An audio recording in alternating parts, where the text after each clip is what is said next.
Baik pemirsa, berjumpa lagi di acara obrolan Serawung Karyo Bakul Disperindak Daerah Istimewa Yogyakarta. Dan siang hari ini, ini obrolannya akan seru sekali karena saya sudah bersama 3 narasumber saya yang luar biasa. Dan kami sekarang sedang berada di tempat yang luar biasa juga.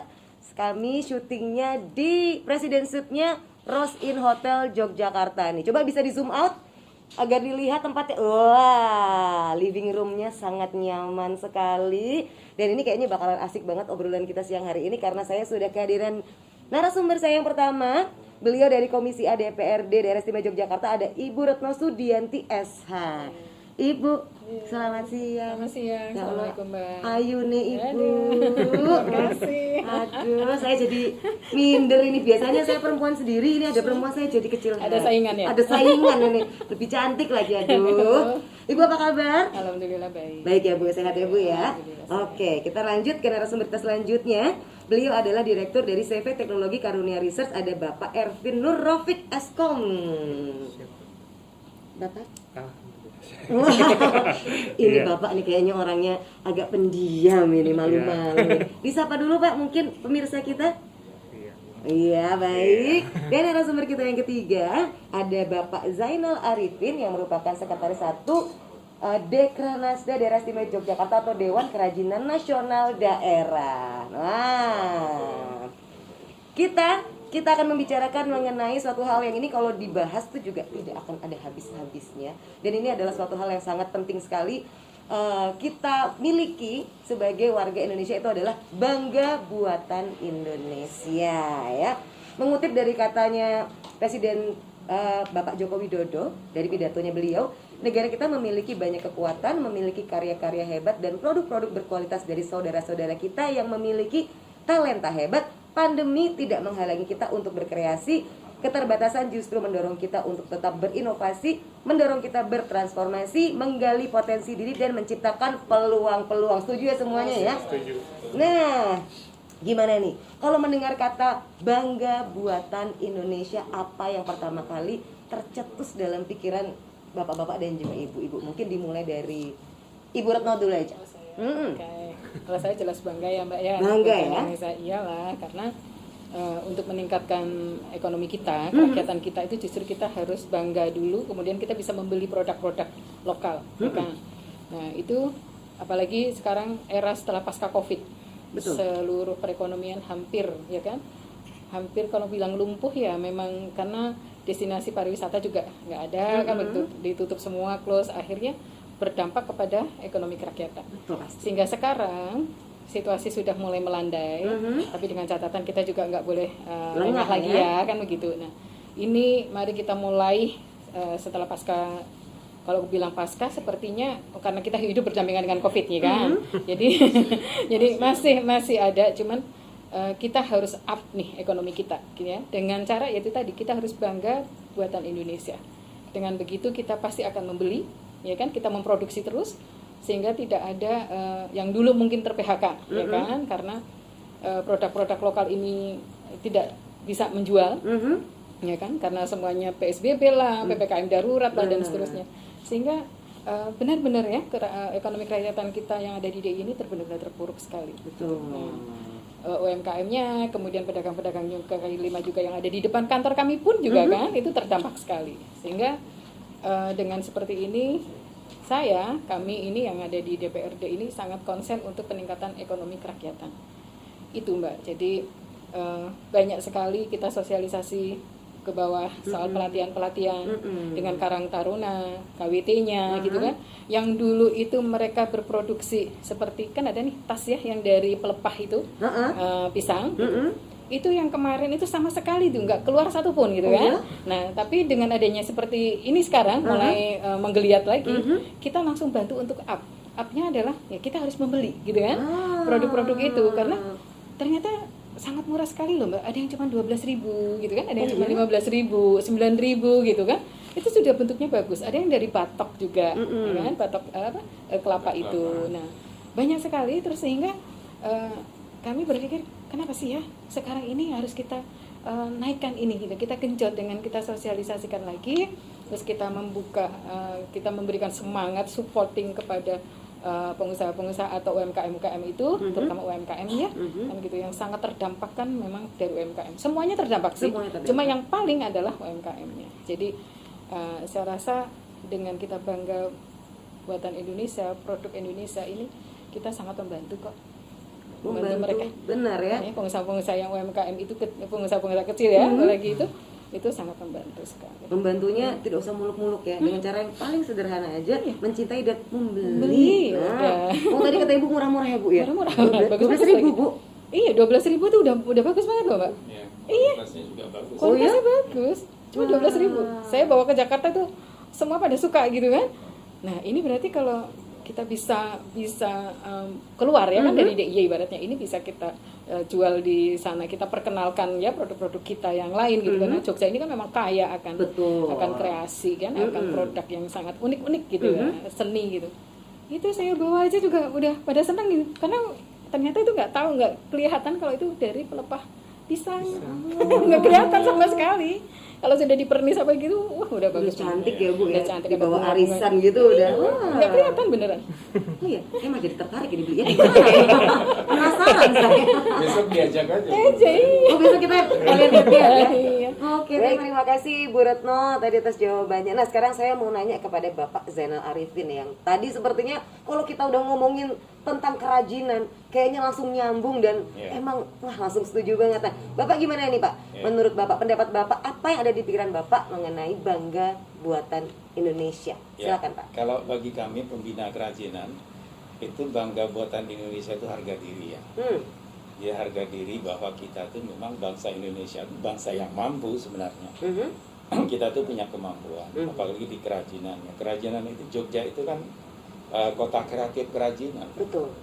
Jadi Bali itu hebat, tapi kita harus lihat hampir 70% produk yang dipasarkan di Bali itu adalah buatan Jogja. Oh iya. Cuman mereka brandingnya aja yang menang. Oh. Nah, oleh karena itu kami dari Dekranasda sebelum pandemi pun memang ini sudah menjadi alat bagi kita bahwa bila Anda ingin bersaing dengan negara-negara lain, dengan daerah lain di Indonesia pun bangga ini harus ada dulu. Nah, materinya bangga itu apa? Apa? Yang pertama, ketika Anda bangga pada produk Anda harus punya kualitas yang bagus. Oke. Kemudian desainnya yang sesuai dengan kondisi saat itu. Betul. Kemudian juga harga. Jadi harga itu harus ditentukan jangan seenaknya sendiri. Karena ketika harga itu nanti di luar ketentuan yang berlaku, itu nanti akan membuat produk Anda tidak akan laku. Tapi kalau memang produk Anda itu ternyata bernilai tinggi, Anda jangan murahkan. Karena itu akan menjatuhkan juga. Nah, ini bagian kebanggaan. Nah, oleh karena itu kita ketika pandemi pun itu kita tetapkan. Oleh karena itu ketika pandemi Bruno, itu teman-teman kita itu begitu kreatifnya. Orang yang tadinya produksinya kulit, produksinya kayu yang mungkin agak stuck, itu mereka beralih dengan serta-merta menjadi penjual empon-pon ya. Itu juga sementara. Karena itu apa? Karena memang mereka punya visi bisnis yang sudah bagus. Sehingga begitu terjadi pandemi seperti itu, mereka lalu beralih itu mungkin sementara. Nanti kalau normal lagi mereka akan kembali lagi ke habitatnya. Nah, oleh karena itu kami kira bangga buatan Indonesia ini memang harus kita dukung bersama-sama. Tentunya ada 3 pihak. Pemerintah yang memang beserta dengan organisasi pendukung segala macam yang tentunya ini menciptakan semacam aturan-aturan mendukung tentang program. Lalu para UKM kita yang harus bertanggung jawab atas kualitas, atas keberlangsungan produknya, atas harga yang normal. Lalu dari sisi konsumennya, konsumen juga harus dikejut oleh pemerintah terus bahwa Anda sebagai orang Indonesia utamakan menggunakan produk Indonesia, mulai dari kelas bawah sampai yang atas ya Bu Retno ya. Jangan sampai yang bawah aja yang digenjot, yang atas nanti merata ya berarti ya. Harusnya merata. Nah, oleh karena itu sampai dengan saat ini pengrajin kita yang memang sering berkomunikasi dengan Dekranasda, insya Allah, alhamdulillah mereka masih tetap bisa eksis walaupun memang tidak seperti ketika sebelum pandemi. Jadi kami kira itu menurut pandangan. 3 pilar ya berarti ya, dari pemerintah, dari UMKM dan dari pembelinya juga Ya. harus beli. Baik, terima kasih. Sekarang yang di samping saya ini, kalau saya lihat-lihat Bapak Ervin ini seperti orangnya IT banget nih kayaknya ya. Karena Direktur CV Teknologi ya, judulnya aja teknologi. Jadi berarti high tech ini di sini. Kalau dari pandangan Bapak gimana nih Pak mengenai bangga buatan Indonesia? Bangga buatan Indonesia menurut saya wajib ya, semuanya itu. Kalau bukan kita siapa lagi ya? Betul. Gitu. Jadi kalau Indonesia punya karya ini itu kita juga harus bisa memasarkan, harus juga bisa menjadi konsumen dari teman-teman kita sendiri. Sebelum ada impor, kita lihat di lokal kita ada, kita pakai dulu itu. Nah itu mungkin nanti bisa ditularkan ke mana-mana, di branding kemana-mana untuk bangga buatan Indonesia ini. Seperti kita tahu yang di DIY ini, seperti yang dikatakan Pak Arifin tadi, emang di DIY nggak punya kekuatan alam yang bagus seperti di daerah lain, punya tambang emas, tambang ini. Kita cuma punya pariwisata dan kreativitas. Gitu. Nah itu yang dijual dari DIY cuma bisa itu, sehingga di Sprindak kemarin mendawuh kami untuk membuat sebuah aplikasi yang bisa digunakan untuk menjual online. Jadi membantu UKM-UKM yang ada di DIY untuk memasarkan produknya di tempat kami yang namanya Jogja Plaza. Jogja Plaza itu sebenarnya kita sudah lama membangun Jogja Plaza itu dari tahun 2011. 2011? 2011, cuman emang nggak ada gaungnya. 10 tahun? Iya, dulu belum ada istilah marketplace booming seperti ini. Sekarang itu belum ada, tapi kita sudah mengawali sebenarnya. Sejak dulu itu sudah mengawali. Cuman ada beberapa kendala, termasuk ada hacker, kemudian ada pergantian kepala, ada pergantian sampai pergantian struktur organisasi yang menghilangkan kepemilikan Jogja Plaza ini punya siapa. Nah seperti itu mungkin nanti dengan bisa lebih agar tidak perubahan organisasi itu enggak langsung gitu loh. Jadi bisa dilihat dulu nanti kegiatannya apa saja, nanti punya siapa, harusnya seperti itu, enggak harus. Terus kemudian ada anggaran itu kadang juga tidak langsung turun, kayak misalnya kena hacker hari ini ya, anggarannya nunggu tahun depan ya sudah bubar gitu. Nah, sebelah saya itu juga udah lumayan. Waktu itu 2013 kita puncaknya itu kita omsetnya bisa sampai 11 miliar waktu itu. 11 miliar, kemudian di tahun 2014 kita kumpulkan dari Bapeda atau apa agar bisa punya payung hukum untuk mengambil retribusi atau apa gitu. Cuman belum bisa kesampaian sampai sekarang. Padahal waktu itu banyak yang mau iklan, banyak yang mau dompleng di situ gitu. Termasuk sebenarnya punya gagasan gimana caranya pemerintah itu melindungi antara pembeli dan penjual, sehingga kita bisa uangnya itu kita pegang dulu, dari pembeli kita pegang, dari sana sudah kita kasih tahu ini udah ada pesanan seperti ini, silahkan dikerjakan. Nah seperti itu ada, nanti bisa meningkatkan trust sebenarnya. Cuman kan karena tidak bisa menghimpun dana, nah itu sampai sekarang ya nggak boleh. Nah itu mungkin nanti terkait dengan peraturan karena bisa lebih lagi. Tapi kalau Jogja Plaza itu Mas, itu sifatnya gimana? Menjualkan produknya UMKM atau produk-produk yang dari Jogja, atau bagaimana? Atau dengan sistem digital itu, atau gimana? Seperti marketplace seperti Shopee Iya. gitu. Jadi seperti sama dengan marketplace lainnya, kita sebutnya mall IKM online gitu. Mall IKM online yang di dalamnya itu ada toko-toko dari IKM itu sendiri. Kayak startup gitu ya? Iya, startup. Gitu. Tuh, jadi nanti UKM bisa terbantu, apalagi di kondisi pandemi saat ini kalau mengandalkan offline seperti biasanya kan tidak bisa. Nah, ini untuk kita membantu untuk memasarkan, bisa tahu produk-produk yang ada di DIY. Berarti aplikasinya sendiri sekarang sudah jalan, sudah untuk tahun ini memang baru menghidupkan kembali ya. Jadi dari tahun 2017 atau 18 ya itu nggak tahu kemana, siapa yang pegang juga nggak tahu. Karena hilang. Berganti-ganti ya. Pengelolanya bergantian gitu atau gimana? Jadi setelah hilang dulu itu namanya yang menaungi sejak 2011 itu namanya Balai Bisnis Bali Bisnis. Mm-mm. Kemudian tahun 2017 atau 2018 itu Bali Bisnisnya ini hilang Oh. dari BK, kemudian ini jadi milik siapa itu belum jelas dan tidak ada anggarannya waktu itu. Bahkan sampai sekarang belum ada adminnya, masih saya pegang sendiri. Nanti bisa tahun ini kita hidupkan kembali, kita coba rebranding Jogja Plaza Reborn. Nah nanti kalau di Jogja Plaza yang akan kita kembangkan itu nanti kalau cuman marketplace, saya kira udah banyak yang lainnya. Tapi kita coba untuk berkolaborasi dengan yang sudah ada. Jadi Jogja Plaza itu marketplace-nya tetap karena memang awalnya kita marketplace, kemudian di situ nanti ada kita gabungkan dengan aplikasi-aplikasi yang lain. Misalkan di situ ada POS atau point of sale, jadi ada penjualan pembelian tercatat di situ, kemudian ada inventory tercatat di situ. Bahkan kita sudah memikirkan bagaimana ke depannya itu kita bisa terkoneksi dengan sosial media. Jadi sekali upload bisa tershare ke Facebook, Instagram, yang lain. Jadi mempersingkat waktu bagi UKM yang biasanya sibuk itu. Termasuk juga nanti ke depannya kita juga bisa berkolaborasi dengan marketplace yang sudah ada. Marketplace yang terkenal seperti Shopee, Tokopedia, Bukalapak itu dia sudah menyediakan namanya, kalau di istilah teknisnya namanya IPA. IPA itu nanti jembatan kita untuk menuju ke sana sehingga produk yang ada yang terupload di Jogja Plaza bisa otomatis terupload ke beberapa marketplace gitu. Jadi kita nggak saingan dengan mereka, tapi kita kolaborasi.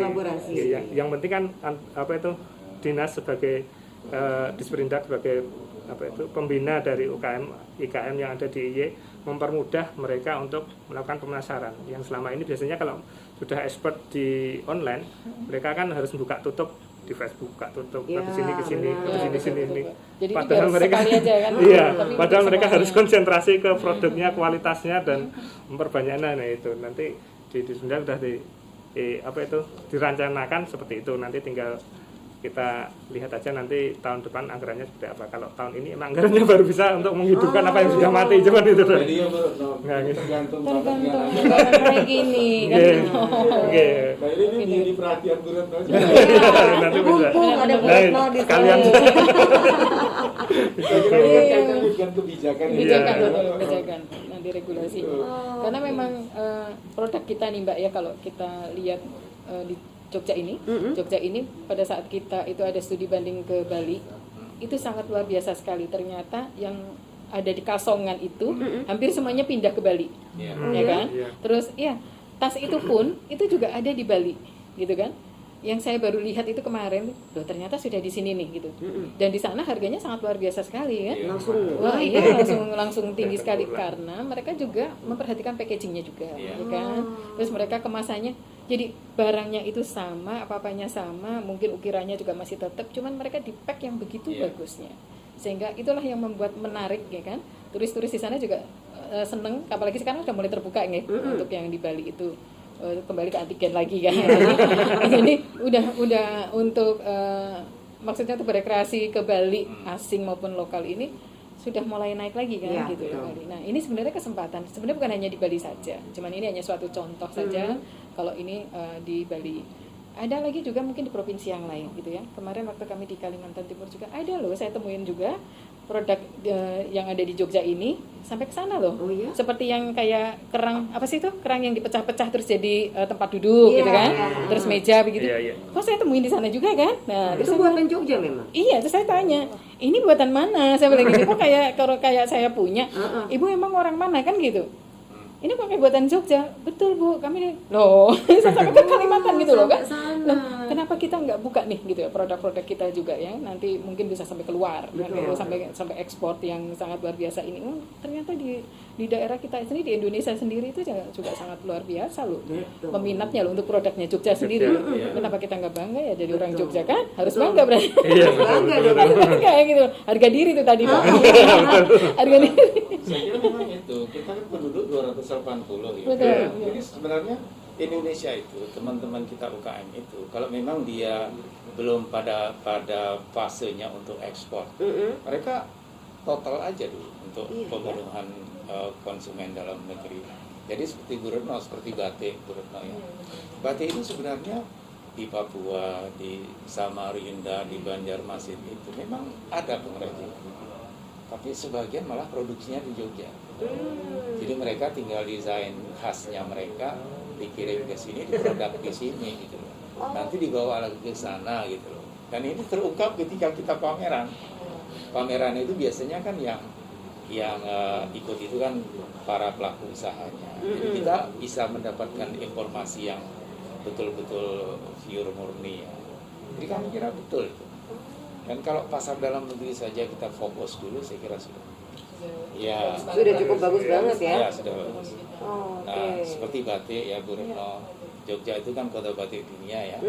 Sejak 2014 itu sudah dinobatkan. Nah, kami sebagai Dekrana, sebagai operator Jogja Kota Batik Dunia, memang setiap 2 tahun sekali kan membuat Jogja International Batik Biennale. Itu artinya apa? Artinya di samping kita mempertahankan predikat kita sebagai kota batik dunia yang dinilai setiap 4 tahun sekali oleh WCC Asia Pasifik, kita juga ingin bagaimana batik itu bisa lebih mendunia lagi. Nah, oleh karena itu GIBB itu dinamakan internasional, itu memang itu pelaku atau pesertanya memang dari beberapa negara. Wah. Karena ternyata batik itu tidak hanya di Indonesia, di Afrika Selatan aja ada, di Thailand aja ada, di Jepang ada, di India ada, jadi di Jerman ada, di Inggris ada. Oleh karena itu kita sebagai Jogja Kota Batik Dunia, bagaimana supaya pelaku usaha batik kita di Jogja dan Indonesia itu bisa kita angkat menjadi produk yang memang mendunia. Wah. Yang Walaupun penting kita jangan diakui kan. ya, itu dia. Kalau diakui tetangga kita kan. Iya. Produk kita kok diakui sama negara tetangga. Saya kira dari Disperindak sudah cukup bagus ya. Untuk batik itu sudah ada sekitar 500 motif yang sudah di hak ciptanya sudah diambil. Ya. Walaupun memang ada beberapa yang motif kita memang sempat diakuisisi oleh sana.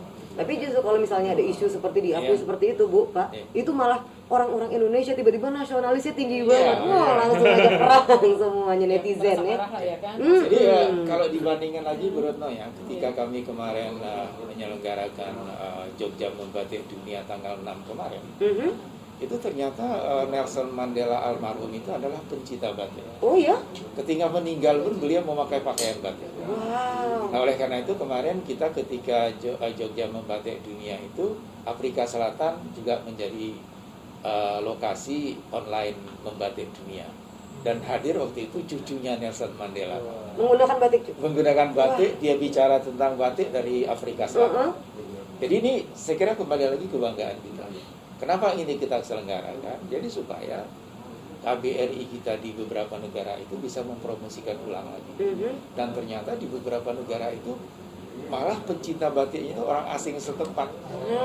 Mereka punya galeri Retno, punya tempat pelatihan batik juga, di Jepang juga begitu. Ternyata luar biasa. Dan peminatnya luar biasa sekali di sana ya. Itu orang asing aja bangga.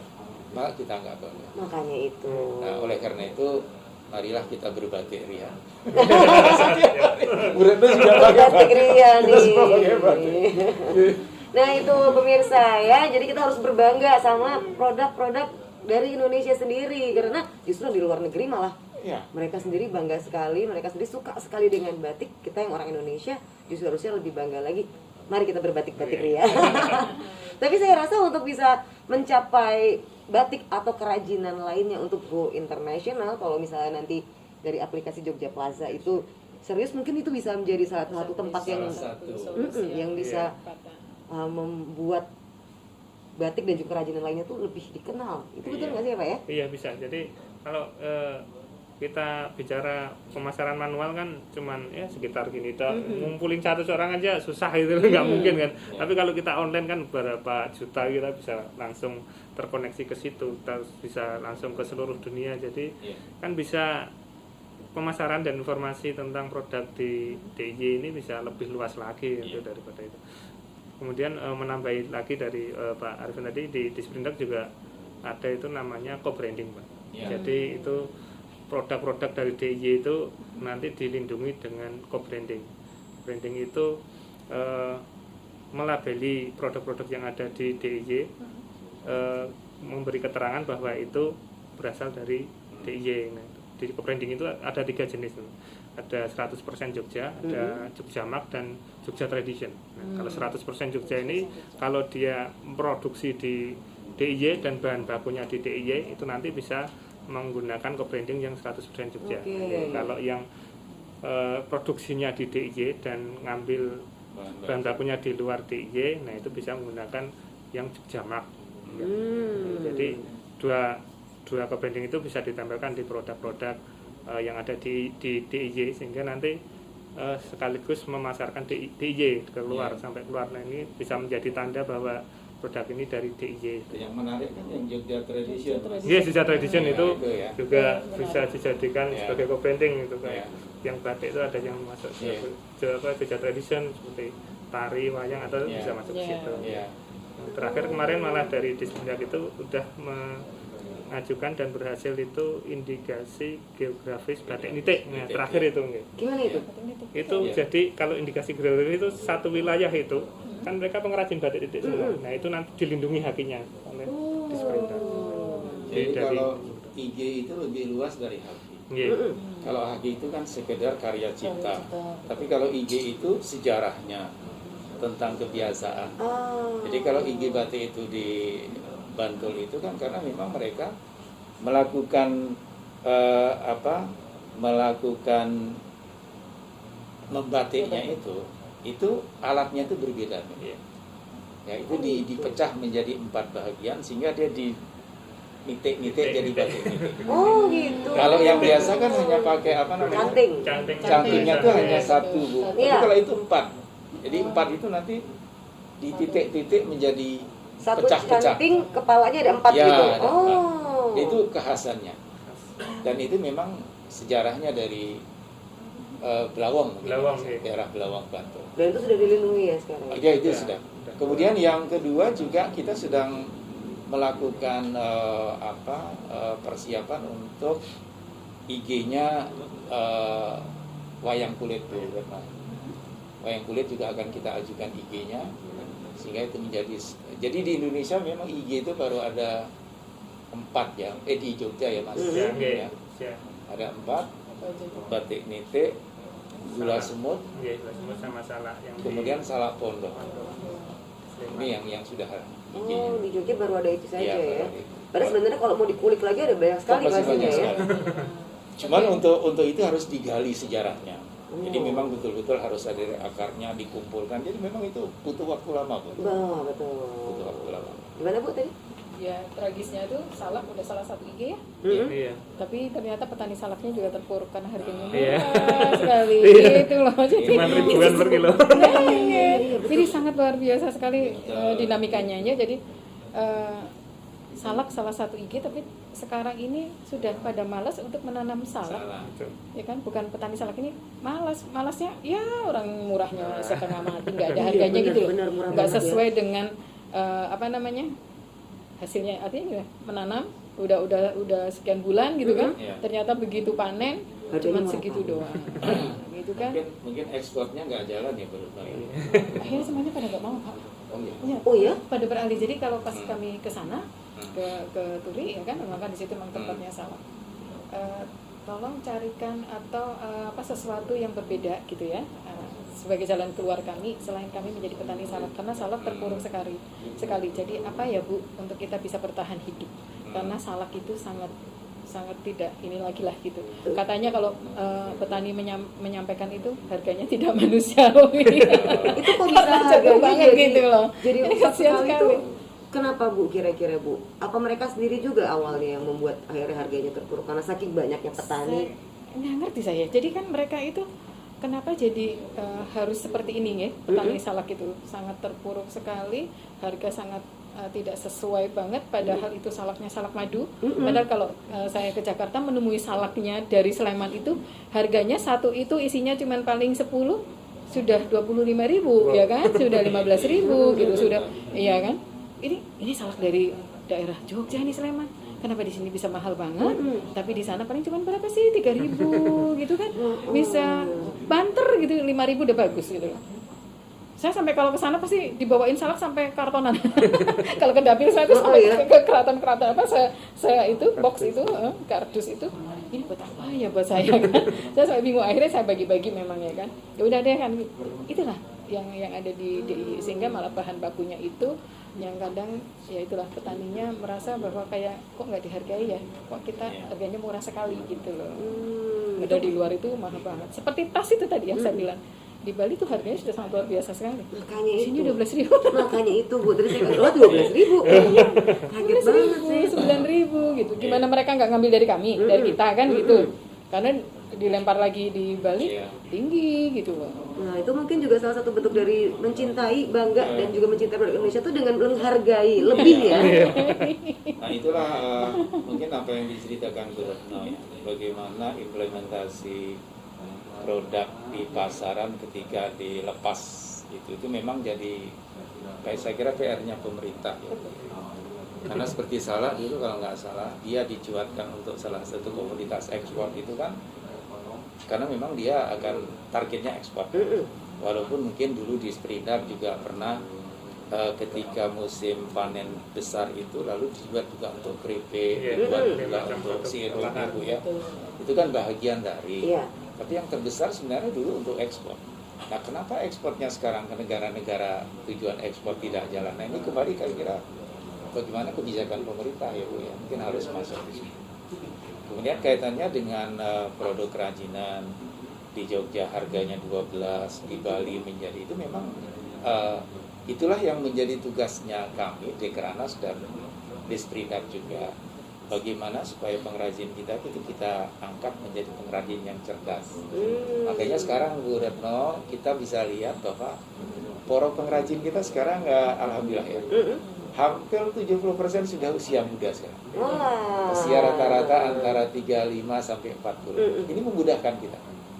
Memudahkan kita untuk memberikan pencerahan, mereka cepat menangkap karena mereka menguasai IT. Ya. Tapi kalau yang ortodoks sudah sepuh kayak saya nggak akan bisa lagi itu dibenahi itu. Nah oleh karena itu kita akan ajarin mereka.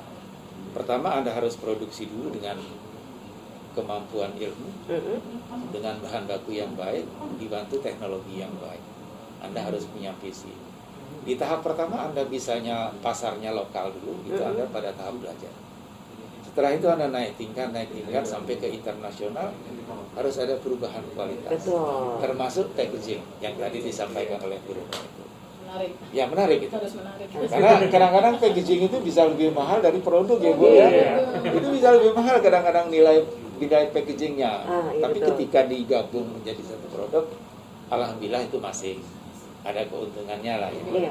Nah oleh karena itu memang ada beberapa pengrajin kita Bu yang juga sedikit agak berpola pikir itu asal jadi gitu. Jadi misalnya dia dipesan dari Bali ya. Dari Bali ini juga pinter, pergi ke Kasongan misalnya ya. Dia bawa satu sampel produk, dia pergi ke satu pengrajin, Pak ini bisa buat berapa harganya? 10.000. Wah kemahalan. Dia pindah lagi sampai para pengrajin yang ada di sentra itu diadu sehingga dia ketemulah harga yang paling murah 4.000 5.000.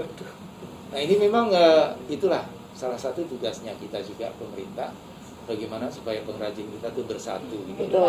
Edukasi, jangan mau diadu domba oleh orang-orang. Karena tidak bisa disalahkan juga ya. Itu kan strategi bisnis ya kalau itu ya. Karena mereka juga butuh kan untuk kehidupan bisnisnya, kehidupan keluarganya.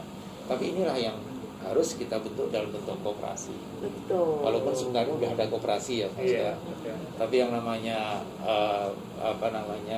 pribadi itu memang tidak bisa kadang-kadang kita itu. Jadi memang banyak problem di tataran teknis seperti itu. UMKM juga banyak mungkin yang belum memahami ya mengenai value dari produk mereka, kemudian harus menjual dengan harga berapa, sehingga mungkin nanti impact-nya bisa seperti salak itu yang harganya jadi turun sekali. Ini menjadi PR kami juga di DPR.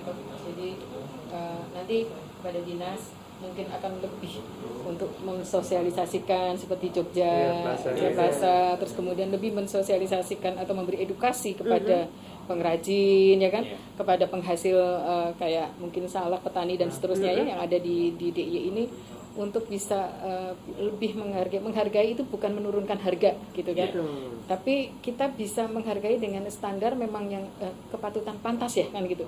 Ini sudah pantasnya segini gitu, jangan mau terus diadu diturunkan lagi harganya sehingga kita malah seperti Jogja maaf ya murah banget gitu kan. Ya murah banget boleh, tapi untuk yang seperti apa gitu kan. Jadi adalah itu yang harus memang dibuka mindsetnya dulu untuk ke pengrajin ini.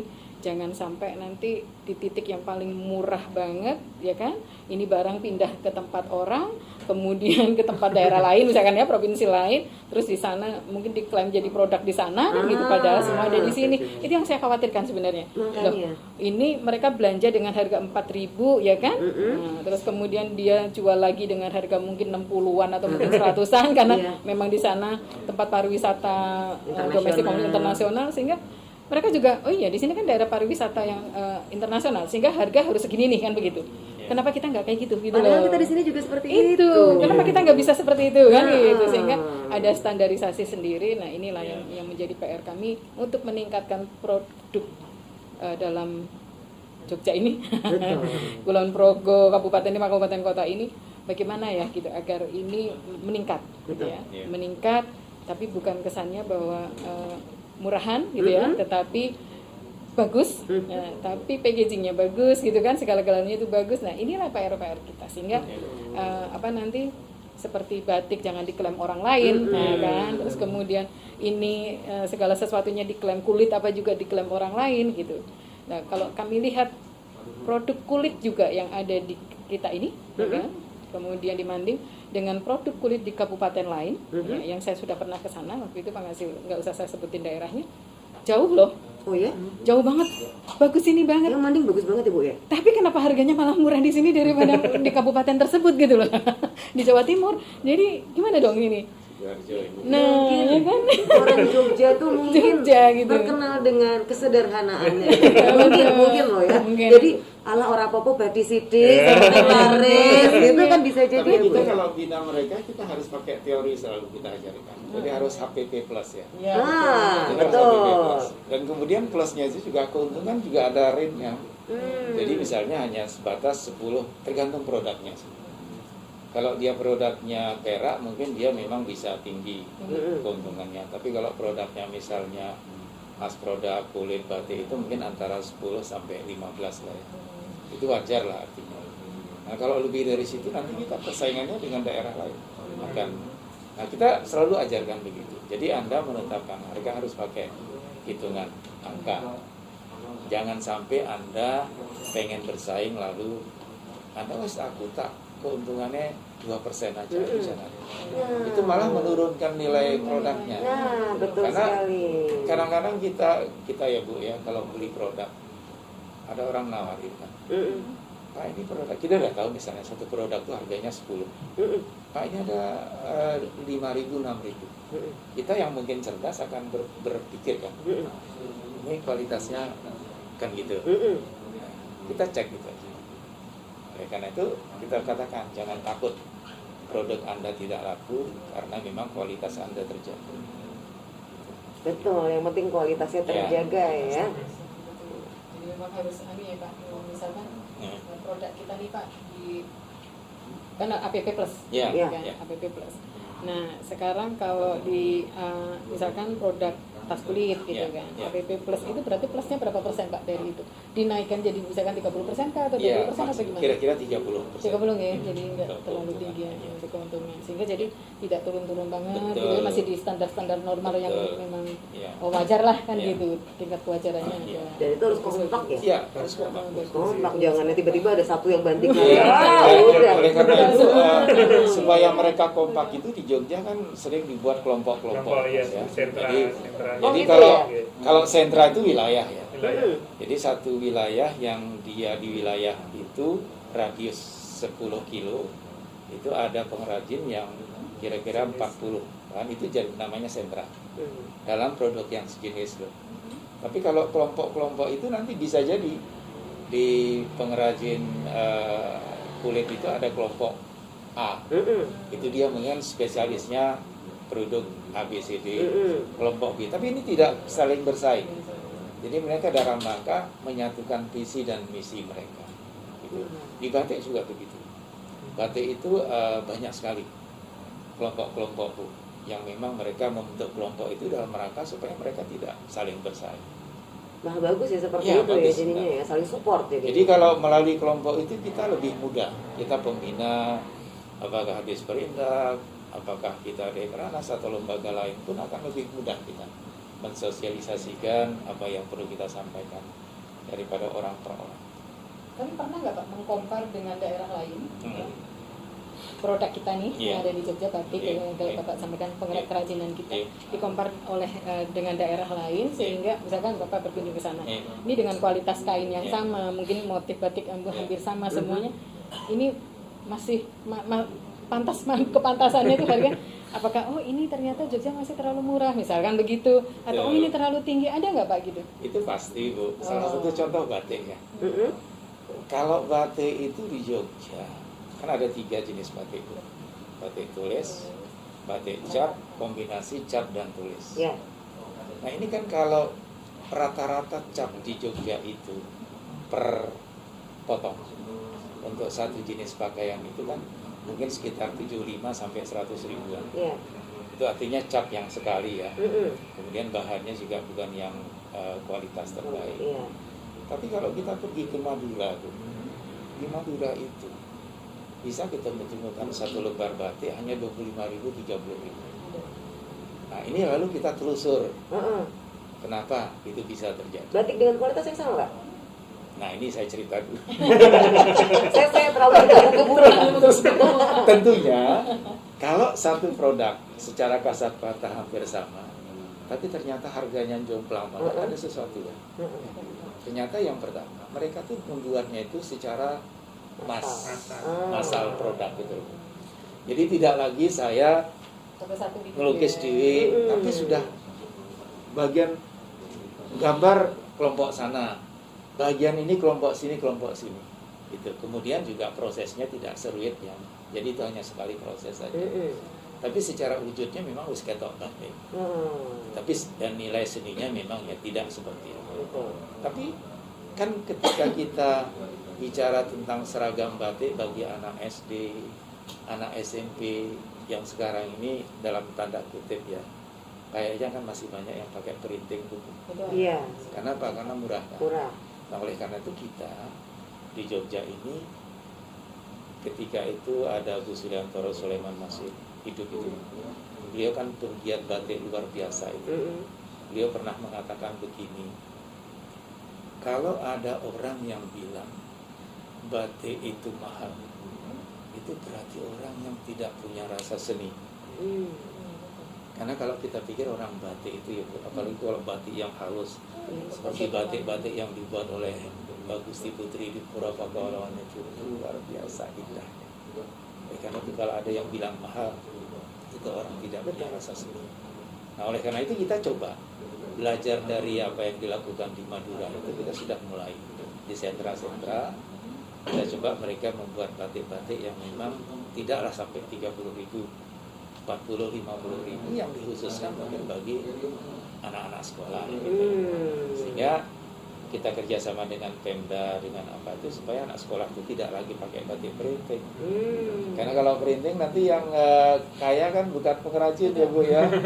Yang kaya nanti sing gede-gede itu kan. Dan kita ngelus jatuh Bu. Kalau yang kita, kaya makin kaya ya Pak ya. Kalau kita pergi sekarang ke sentra batik di beberapa kota, itu ternyata batik printing itu sudah masuk Bu, di situ. Iya, sentra bukan batik. sablon kering. Jadi sablon kering itu kan bukan batik, tapi sudah masuk. Itu sudah masuk di sana. Oleh karena itu kita di Jogja itu sedang kita gagas bagaimana memberikan kecerdasan bagi konsumen agar dia supaya tahu mana batik beneran, mana batik tidak, dengan kerjasama dengan Balai Kerajinan Batik.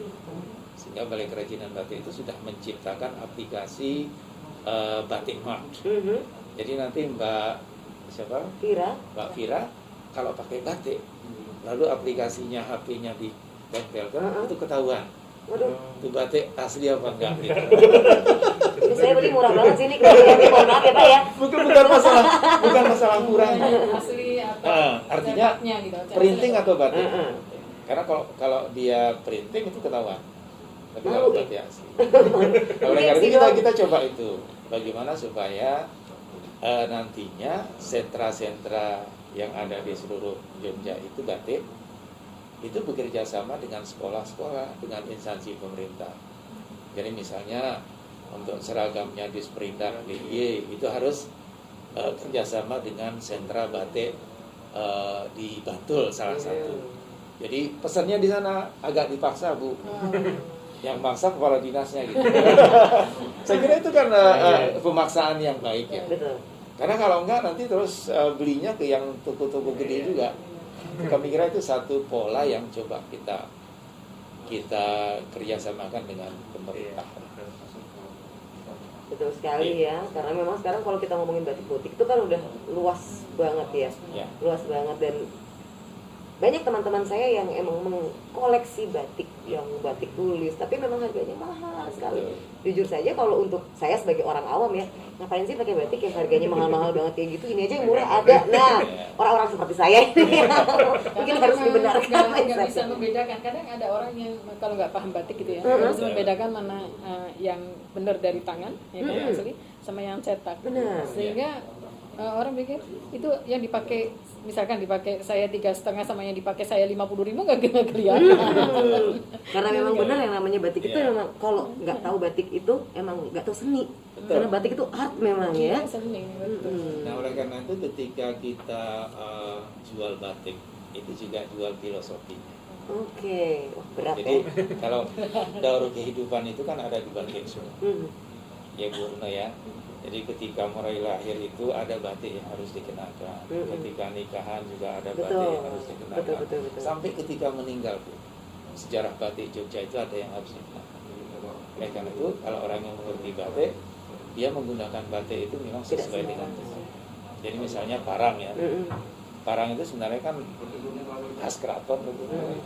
Tidak bisa digunakan oleh kita-kita. Tapi sekarang dengan zaman terkini nggak apa-apa. Tapi jangan sampai kebalik gitu loh. Ada yang jahit parang malah kebalik itu ya itu loh. Iya. Nah ini kalau kita pahami kan senang gitu. Iya ya. Kita senang kan.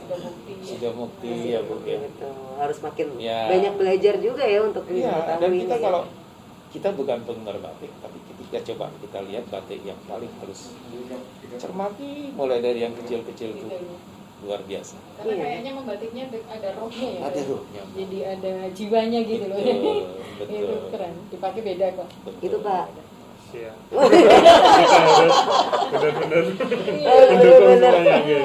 Kayaknya saya habis ini mau banyak-banyak main sama teman saya yang kolektor batik gitu ya, biar paham mengenai batik sebagai bentuk saya mencintai dan juga bangga dengan produk Indonesia. Nah, ini nggak kerasa kita ngobrol udah lama banget dan sepertinya waktu yang akan memisahkan kita, tapi belum. Sebelum kita tutup, saya mau minta closing statement nih dari bapak-bapak dan juga ibu yang ada di sini terkait dengan tema kita, itu adalah bangga dengan produk Indonesia. Dari Bapak Ervin dulu. Siap. Jadi mengenai bangga buatan Indonesia, kita wajib memiliki dan memasarkan teman-teman yang ada di sekitaran kita, yang terutama yang ada di DIY, sehingga semua orang bisa kenal dengan produk yang ada di DIY. Salah satunya menggunakan Jogja Plaza tadi. Kemudian mungkin pesan titip ke Bu Retna, mungkin harus ada regulasi yang bisa sedikit memaksa OPD ataupun ASN agar membeli produk-produk dalam negeri, terutama di lingkungan sendiri di DIY gitu. Mungkin itu. Udah nih, udah lagi. Sudah. Mumpung ada Bu Retno. Mintanya banyak ya kalau. Sudah beneran? Gitu. Pak Ervin. Oke, sekarang dari Pak Zainal. Kalau saya, mari kita mulai dari pribadi. Ya, kemudian pribadi kita dulu bangga, apapun yang kita gunakan harus produk dalam negeri. Ya, produk dalam negeri yang dia kualitas baik, harga juga Kemudian yang kedua, mari kita ajak keluarga kita, orang terdekat kita untuk juga melakukan hal yang sama. Lalu yang paling penting lagi khusus ibu-ibu nih, tolong dong masukin setiap bulan ketika ada daftar mau beli itu produk Indonesia semua. Jangan ada produk negara lain terutama Cina. Sekali lagi saya katakan produk Cina itu bagus di desain, bagus di harga murah, tapi jelek di kualitas. Saya katakan gini nggak apa-apa lah, orang nggak ada negara Cina. Tapi itu cobalah lihat apa yang terjadi di lapangan. Kemudian yang ketiga, mari secara nasional, secara tempat kerja kita juga kita jangan bosan-bosan. Kalau ada teman begitu, kok produkmu bagus banget, oh ini dari negara, janganlah. Kalau ada produk kamu 100 yang negara luar, satu aja lah yang 99 dari lokal. Itu kami kira itu aja kan. Oke. Jadi sekarang kalau berbelanja, mulai dari saya belanja 10 item, produk tidak lokalnya satu aja. Yang diusahakan lokal, ya. Baik, terima kasih Pak Zainal. Ibu Retno, monggo. Ini tadi ada Sudah ada tembungan ini tadi. ada tembungan ya. Baiklah. Yang pertama, marilah kita bangga dengan produk Indonesia, karena itu adalah harga diri bangsa. Kemudian yang berikutnya, terutama pada kearifan lokal ya, kita harus cinta dengan produk lokal, terutama yang ada di DIY ini. Seperti ajakan dari Bapak tadi, kalau misalkan ada produk dari luar yang ini harus dari yang satu mungkin dari luar, yang ini selebihnya dari DIY lah kan gitu.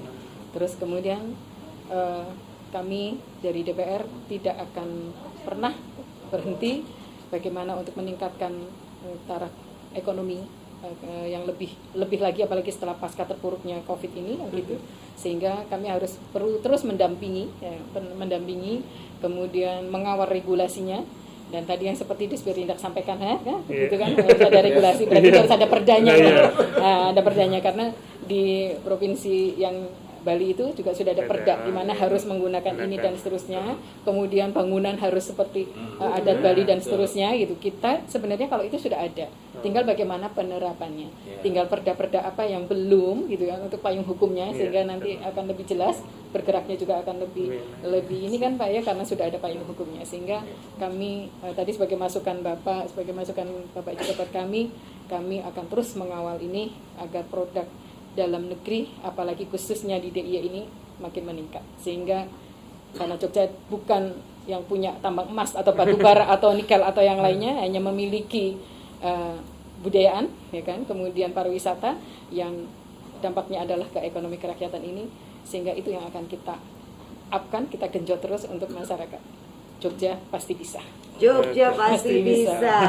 Wah, luar biasa sekali obrolan kita siang hari ini, hanya dengan satu tema yang sederhana, cinta, bangga produk Indonesia. Ternyata obrolan kita bisa sampai jauh sekali. Dan kita juga jadi tahu banyak hal, tadi fakta-fakta dari Bapak Zainal, Bu Retno, dan juga Pak Ervin. Nah, semoga dengan adanya obrolan kita ini bisa menjadi manfaat untuk kita semua, dan semoga aplikasi Jogja Plaza segera terrealisasi, jadi bisa mengangkat UMKM di Indonesia, khususnya di Yogyakarta, agar bisa dikenal lebih banyak orang, dimarketingkan dengan sangat baik, dan juga jadi bisa lebih luas untuk pasarnya. Baiklah, kalau begitu pemirsa, ternyata kita sudah berada di penghujung acara obrolan serawung Karya Bakul Disperindak Daerah Istimewa Yogyakarta. Dan terima kasih matur nuwun sangat kepada narasumber kita Bu Retno, Pak Ervin, dan juga Pak Zainal bincang-bincangnya. Semoga kita bisa bertemu lagi di acara selanjutnya, yang mungkin kita bisa ketemu lagi nggak cuma berbincang-bincang, tapi di sebuah program yang bisa mendukung UMKM kita. Oke deh, kalau gitu pemirsa, akhirnya saya Fira Sasmita pamit undur diri dari Penthouse Rose Inn Hotel Yogyakarta, Presiden Suite Rose Inn Hotel Yogyakarta. Dan kita ketemu lagi di episode selanjutnya dengan tema tentunya yang tidak kalah menariknya di obrolan serawung Karya Bakul Disperindak Daerah Istimewa Yogyakarta. Bye-bye.